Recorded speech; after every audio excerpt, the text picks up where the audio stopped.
बिस्मिल्लाहिर्रहमानिर्रहीम। अस्सलाम वालेकुम।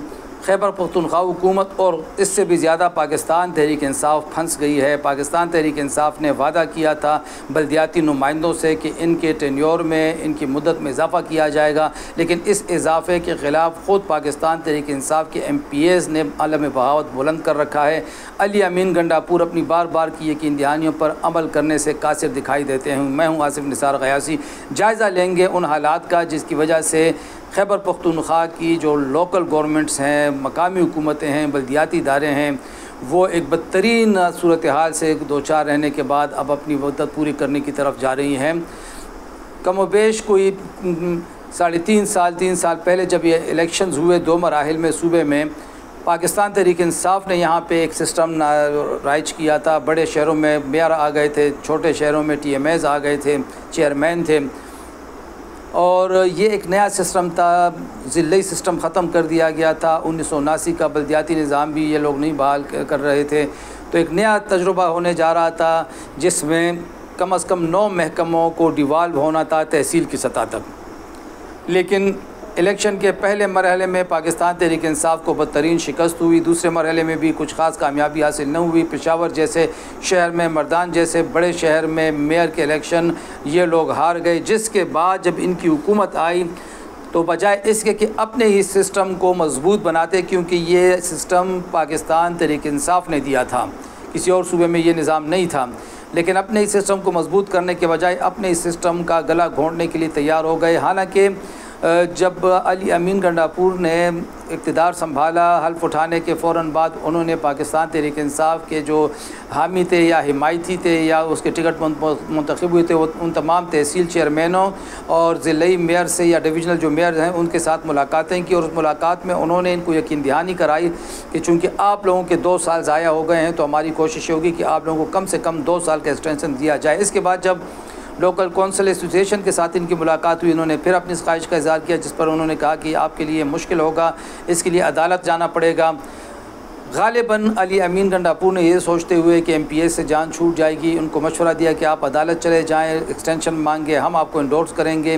लेकिन वहाँ पर भी इनके साथ हाथ हो गया। पहली तारीख में एडवोकेट जनरल ने कहा, हालांकि उनको वज़ीर आला ने हिदायत की थी कि आपने इसकी हिमायत करनी है। जब अदालत ने उनसे इस्तिफ़सार किया, उन्होंने कहा जी मैं वज़ीर आला से पूछ के बताऊंगा।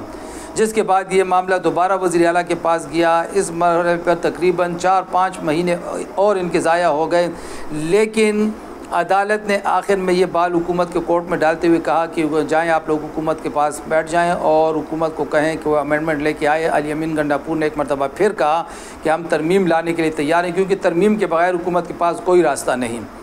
आप लोकल गवर्नमेंट आर्डीनेंस में एक्ट में तरमीम लाएंगे तो उसके बाद ही एक्सटेंशन हो सकेगी।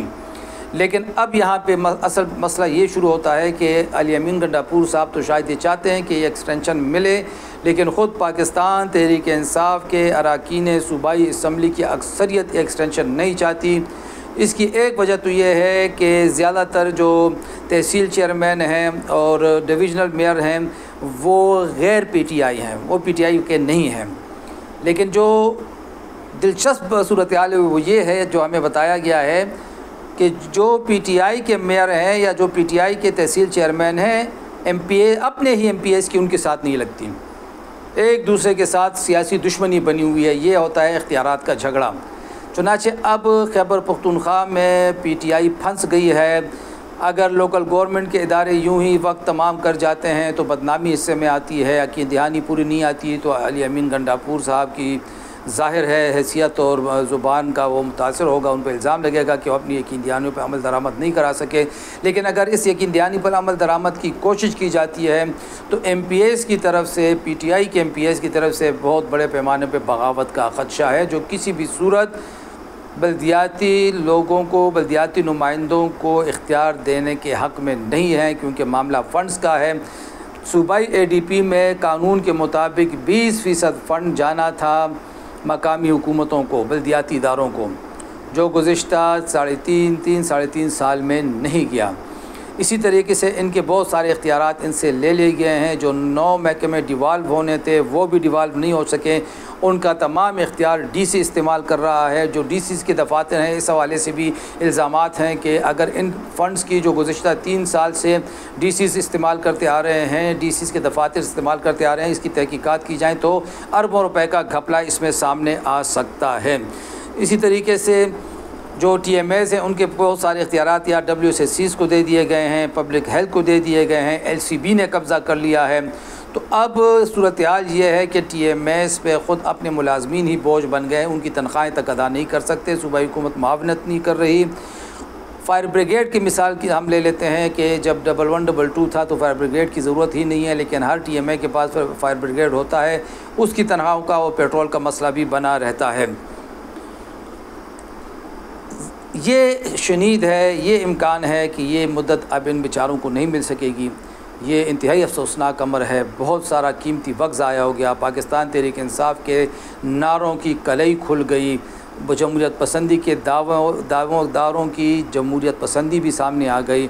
बल्दियाती इदारों को बर्दाश्त न करने का जो खमियाजा है वो गुज़िश्ता 3-3.5 साल से इस सूबे के आम लोग भुगत रहे हैं, क्योंकि छोटे लेवल पे जितने काम होने थे वो नहीं हो सके, फ़ंड्स का मसला बना रहा और अब ख़ुद पाकिस्तान तहरीक इंसाफ फंस चुकी है।